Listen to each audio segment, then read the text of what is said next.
far back as I can remember, I always wondered to myself, what is it that really makes us happy? It was a bold question for a young, timid child to be asking, but I couldn't help myself. I saw an injustice in the world, and I was extremely capable of feeling the pain in the world around me, and all I ever wanted to do was solve this problem for people. How could I help the world to be a happier place? I remember early on in life feeling extremely confused and split about the world and the people in it. On one hand, I felt that this world had so much beauty. I had been an avid reader of the old poets after finding an old poetry book that my sister had studied at school. They had inspired me because they spoke dreamily about nature, about love, about life itself. So from that point of view, I saw the world as a beautiful, unique place full of variety and wonder. But another part of me felt upset, fearful, frustrated, and confused. My mind would jump between these two feelings of joy and feelings of pain. I couldn't understand how people could be truly happy. As I went on, I continued my search for answers. I searched in friendships.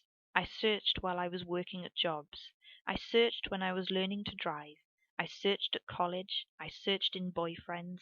And eventually I went into the world of business and I searched for 10 years there. Many of the answers in this book came from my 10 years in business, searching for the secrets to success and, of course, to happiness. Over these years, I read so many self-help books and studied so many different ideas about life.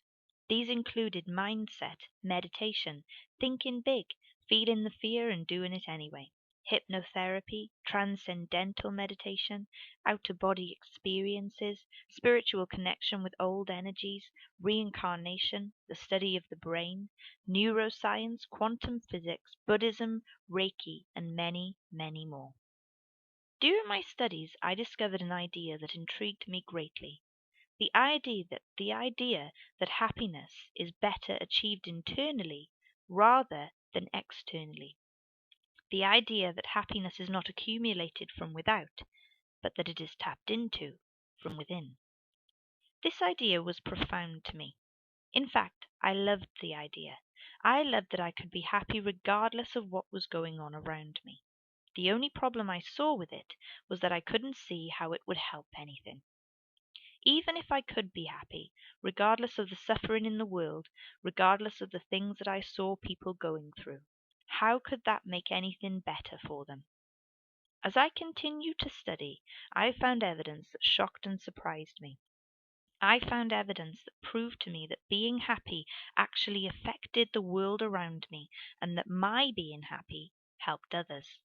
This evidence changed my viewpoint on life forever. I saw that happiness was not just a fad or a manipulation or even a way to ignore the suffering in the world.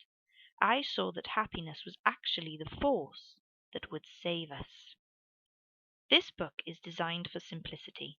I will take you through the reasons why I believe being happy regardless is key in life and give you some insights into why I believe this to be the case.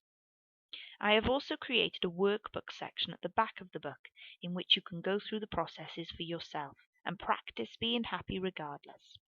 It might be worth using a pencil in your workbook so that you can reuse it in the future if needs be. I want this to be as simple for you to understand as it can be, so I have kept the explanation side of things very basic. Of course, if you decide to look into any of this further, there is plenty of information online that can take you into further detail on any of the subjects I have spoken about. I suggest you do research this subject yourself, and I have included a reference section at the back of the book with names of authors and books that you will find extremely useful to look up for yourself. So here it is. I hope you enjoy it. Happy regardless.